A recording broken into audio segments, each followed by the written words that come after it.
Bismillahirrahmanirrahim. Assalamualaikum warahmatullahi wabarakatuh.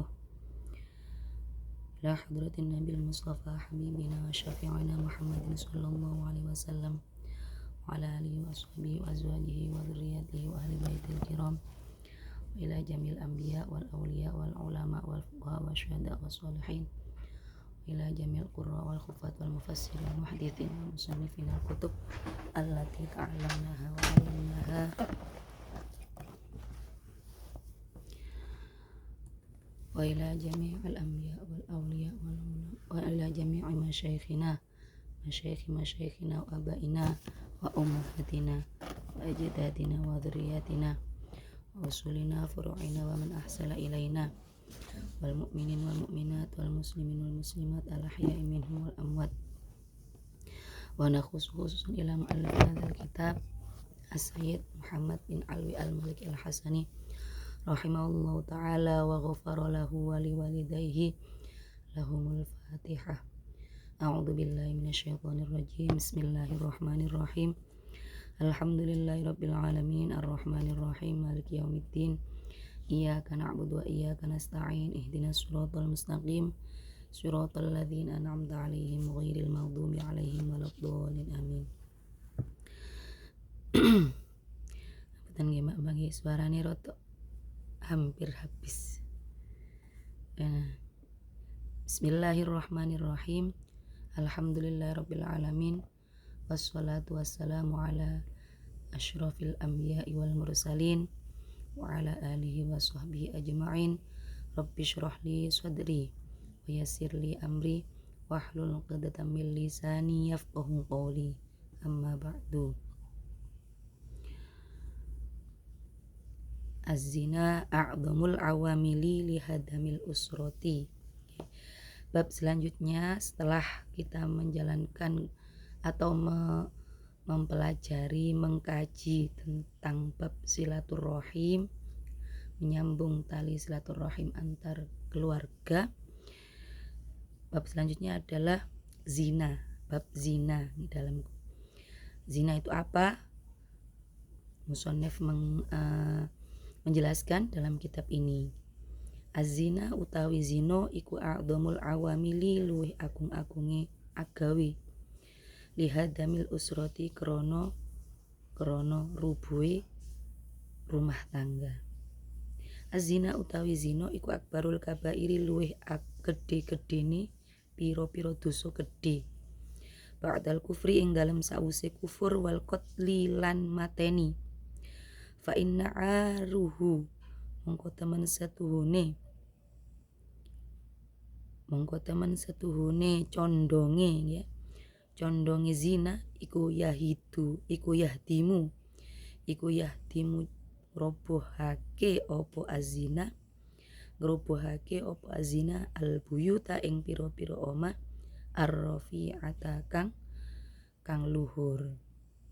Wayu tok ulan nundukake opo azina arruusa ing pira-pira sirah kepala al-aliyati kang luhur. Wayu baddilu lan ganti opo azina asja'an nasi ing luweh kendel-kendele menungso min syaja'atihim saking golongane saking kendele kaum. Ganti jubnan ing isin layudanihi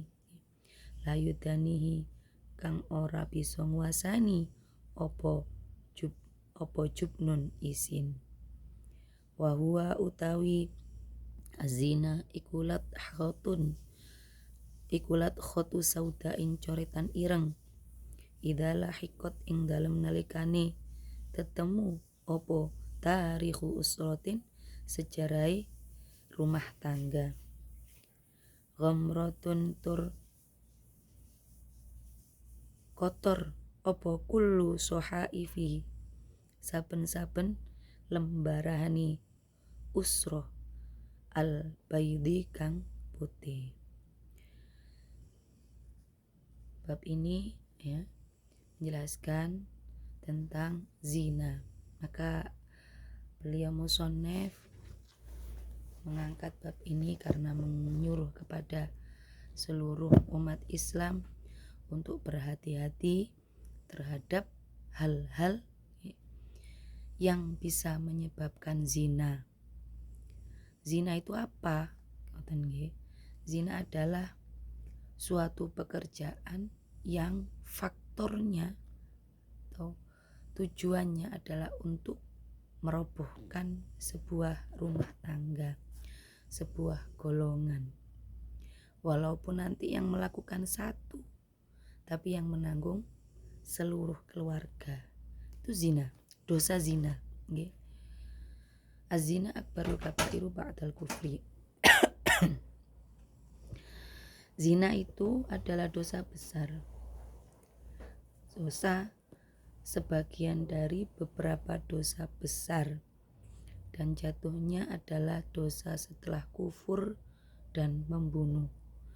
Karena dari zina itu bisa muncul ada pembunuhan, ataupun dari zina itu sendiri bisa muncul kekufuran, bisa muncul keputusasaan dan lama-lama menjadi kufur. Fa inna aruhu yahdimul buyuta rafi'a. Sesungguhnya maka oleh sebab itu zina itu adalah hal yang menarik kepada robohnya sebuah bangunan rumah yang luhur. Atau siapapun yang sudah tahu bahwa zina itu adalah dosa besar, tidak hanya ditanggung sendiri, dia bisa menjadi cikal bakal kehidupan anak turunnya itu tercoreng karena perbuatan kakek-kakeknya atau turunan-turunannya. Rumah yang sudah kokoh, rumah yang sudah ar-rafi'ah yang mempunyai kekuatan yang luhur bisa roboh dengan sebab dosa zina. Wa yutaqta'ur ru'usu al-'aliyah. Zina juga bisa menundukkan jabatan atau pangkat atau apapun yang luhur dari sebuah keluarga. Wa yubdalu, dan zina itu sendiri juga bisa menjadikan sebuah ketangkasan, keberanian menjadi sosok yang tertutup dan malu terhadap apa yang sudah dikerjakan. Jadi apapun hal yang menyebabkan adanya zina ini harus benar-benar dihindari. Selain dosanya itu nanti seimbang dengan kufur dan membunuh, zina itu juga akan menyebabkan kerusakan di sekitarnya. Contoh, sebuah keluarga yang sudah dilandasi atau diajarkan dasar-dasar Islam tentang ketaatan, tentang ketakwaan kepada Allah, tentang larangan-larangan Allah. Namun jika keluarga itu tidak saling mendukung dengan cara silaturahim, dengan cara kasih sayang yang baik, bisa jadi salah satu anggota keluarganya itu terjerumus kepada zina. Maksudnya musonef niku nyambungaken kali bab sebelumnya itu gitu.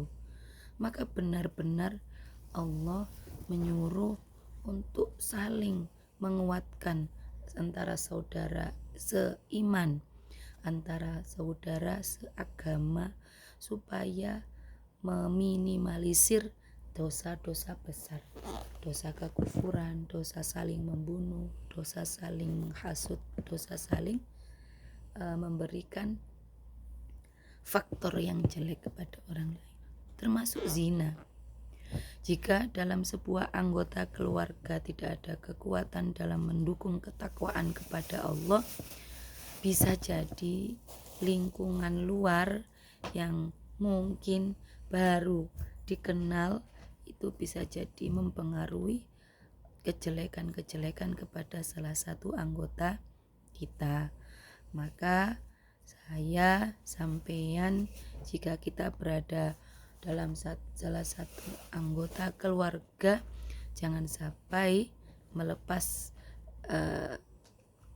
ikatan tangan, ikatan tali persaudaraan disebabkan hal-hal remeh.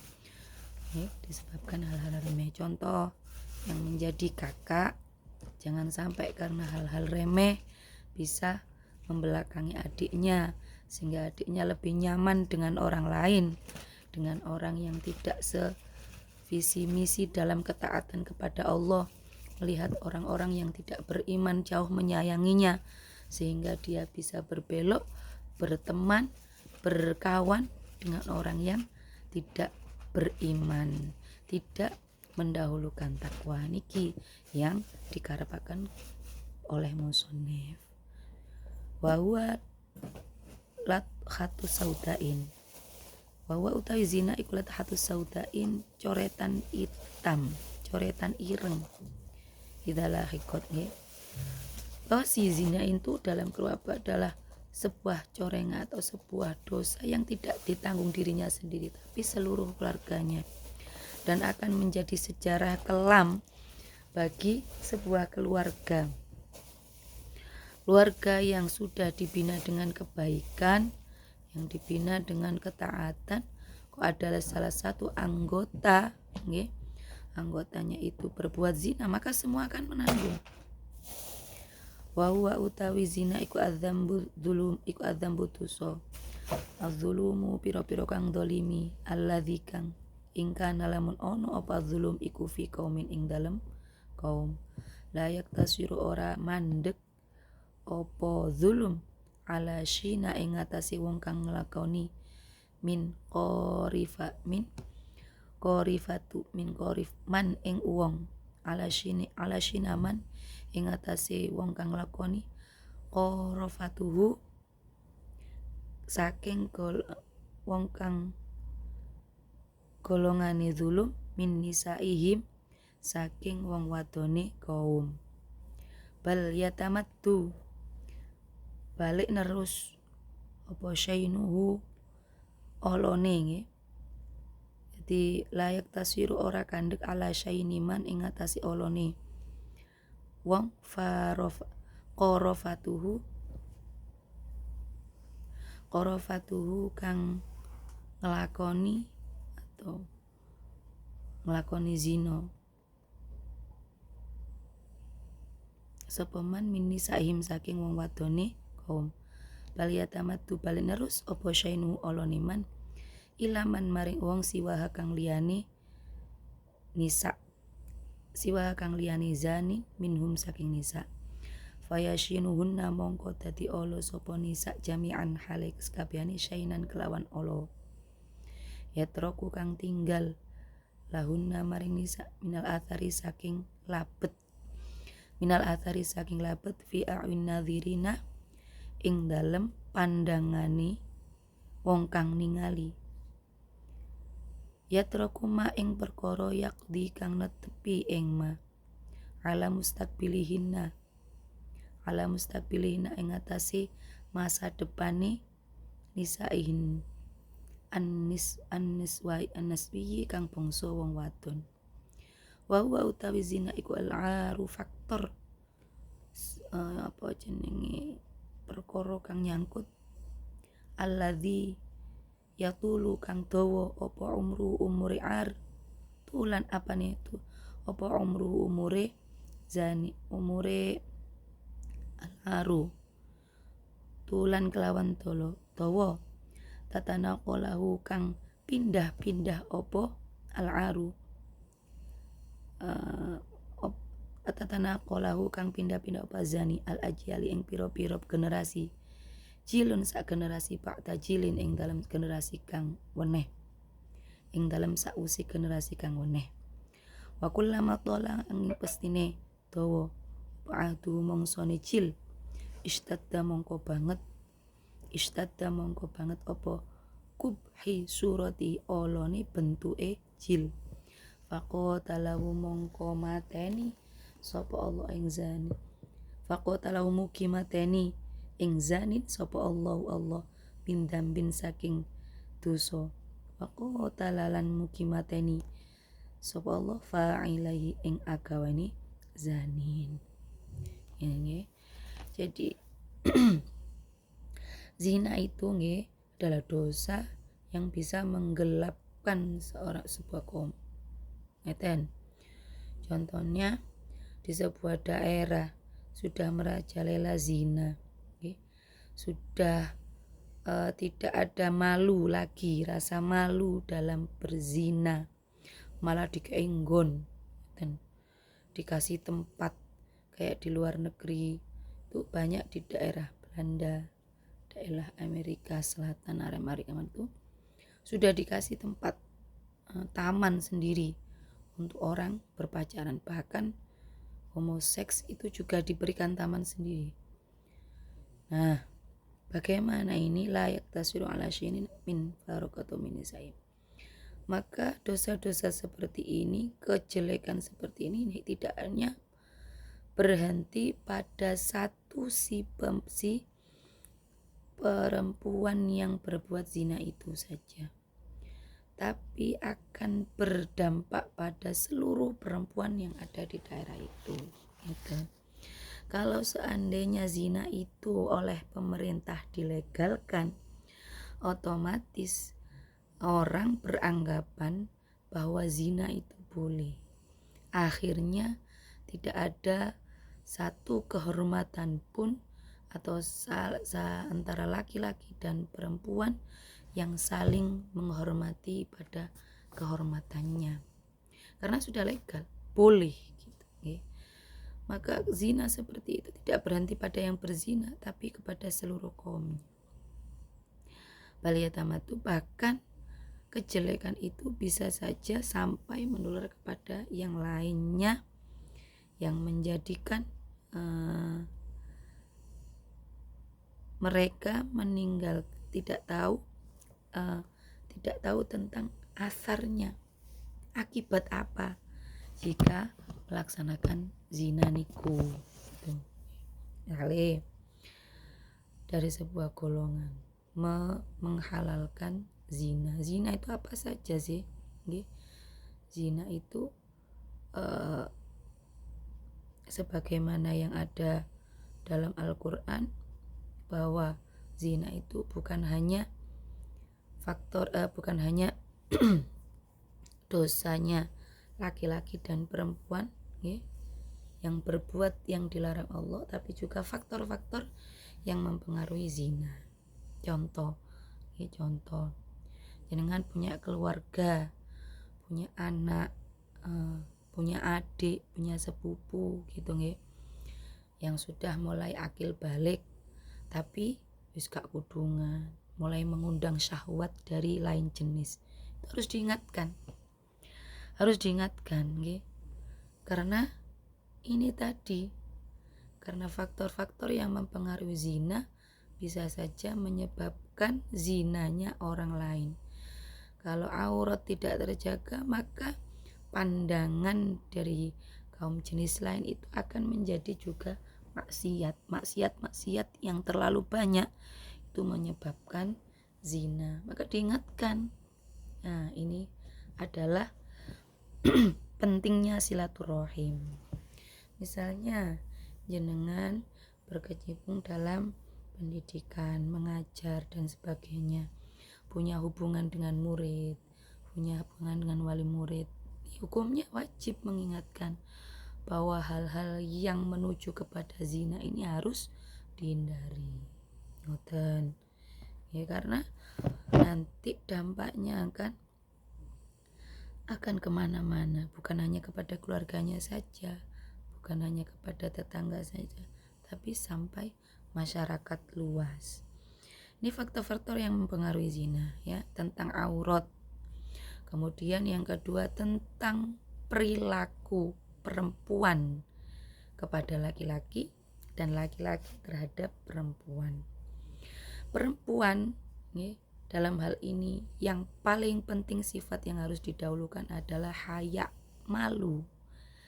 Ya, karena aurat perempuan seluruh ulama sepakat adalah seluruh tubuh kecuali kedua telapak tangan. Oleh sebab itu karena seluruh tubuh kita tutupi, maka seluruh tubuh aurat itu adalah sebuah hiasan, dan hiasan itu harus tersimpan dan harus punya rasa malu ketika dikeluarkan. Malu, dan malu ini sudah mulai terkikis dari zaman-zaman sampai sekarang. Perempuan sekarang itu sudah nggak punya malu, nggih. Sekarang sudah banyak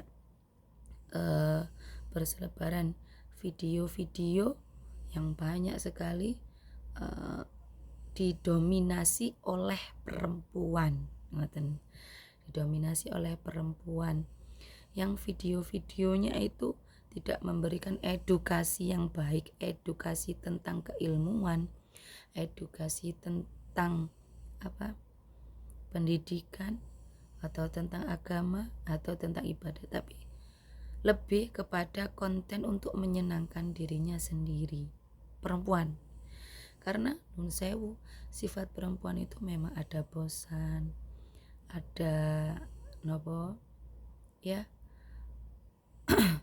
ada bosan, ada cepat marah, ada cepat lelah, ada cepat stres. Tanpa perempuan, tanpa didasari dengan ilmu-ilmu yang dikaji, maka perempuan itu menganggap akan bahwa lelah, bahwa bosan, bahwa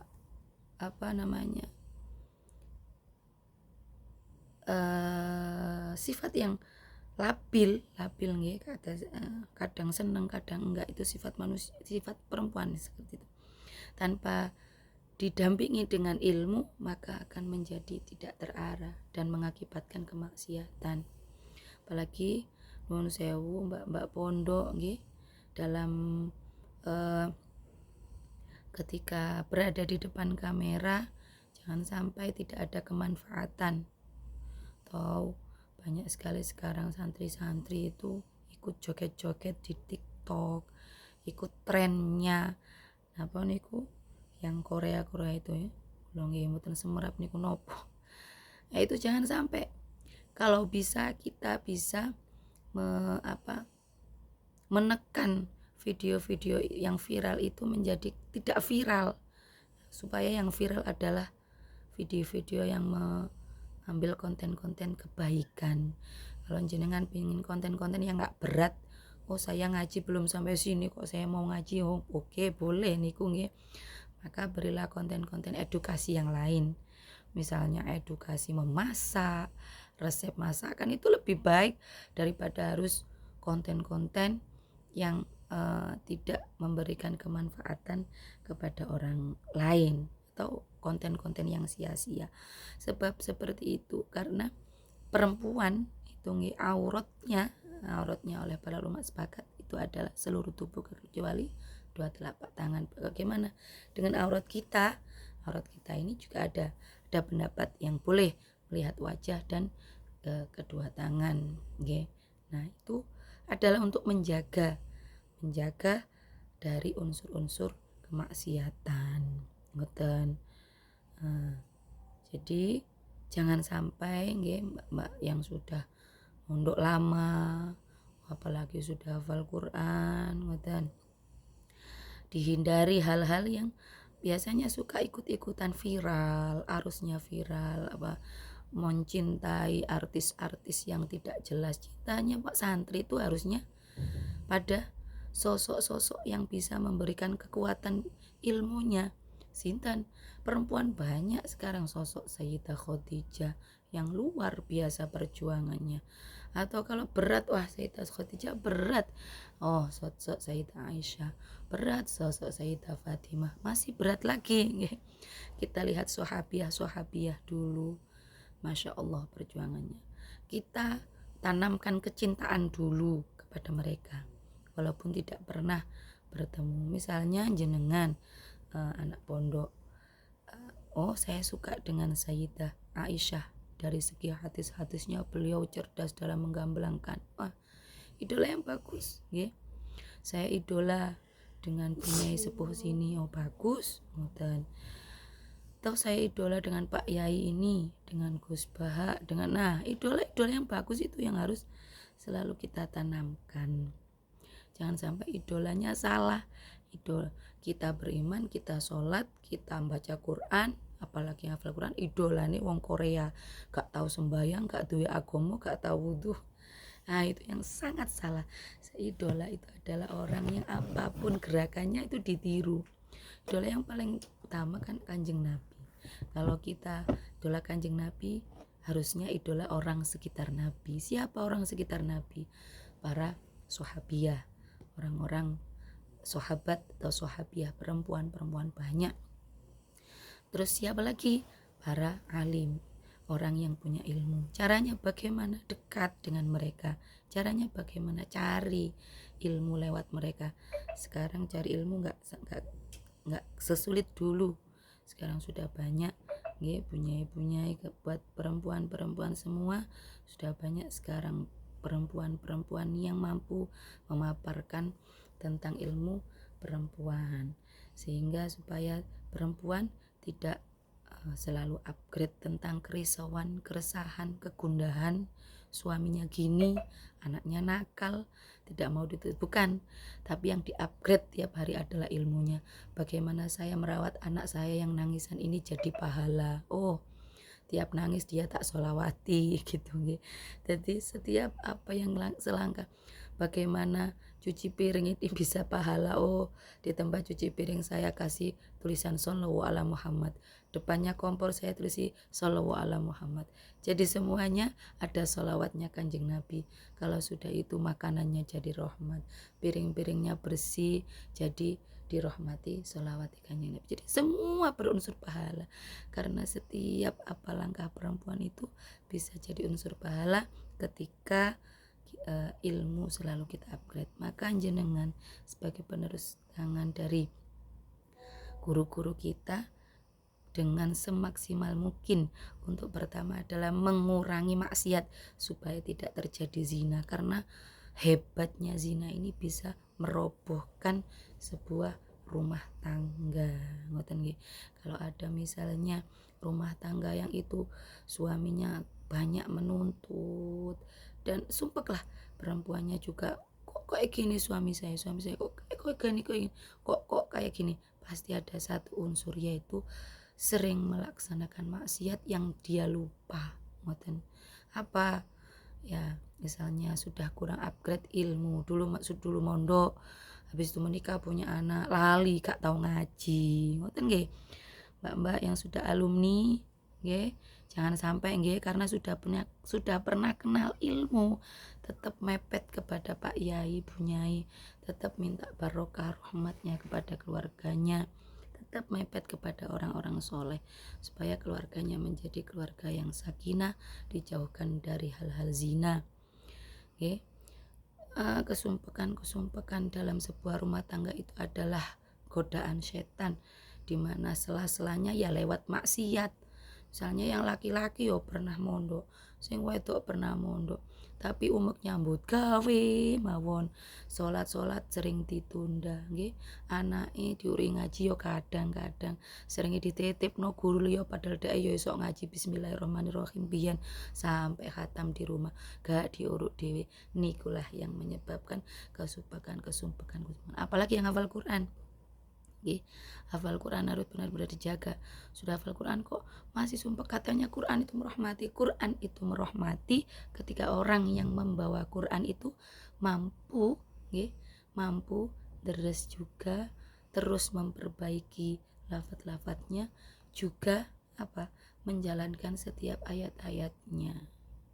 Bukan hanya membaca, bukan hanya memperbaiki jadi ilmuwan, bacaan ikhfa gini, bacaan itu, tapi ngeyelan gini, maksudnya sering nyalahkan guru Quran yang lainnya. Jangan di situ, itu salah bacanya, nggak boleh. Itu di dalam Quran nggak boleh nyalahkan orang lain. Dalam Quran nggak boleh nyalahkan orang lain kok dia bisa baca satu imam saja sudah nyalakan bacaan orang lain. Jangan dulu kalau terlihat ada nggak sama dengan bacaan kita, coba tanyakan kepada guru ahlinya, apakah benar bacaan ngeten gitu. Ya. Kalau kita belum paham jangan langsung menyalahkan. Ya, maka mepetlah pada guru-guru kita, karena dari doa-doa guru kita lah ilmu kita bisa bermanfaat. Ngoten mawon sore ini semoga bermanfaat. Mohon maaf jika suara saya kurang celing ya mbak. Semoga manfaat, semoga ngaji sore ini bisa memberikan barokah pada semuanya. Wallahul muwafiq ila aqwamit thoriq. Wassalamualaikum warahmatullahi wabarakatuh.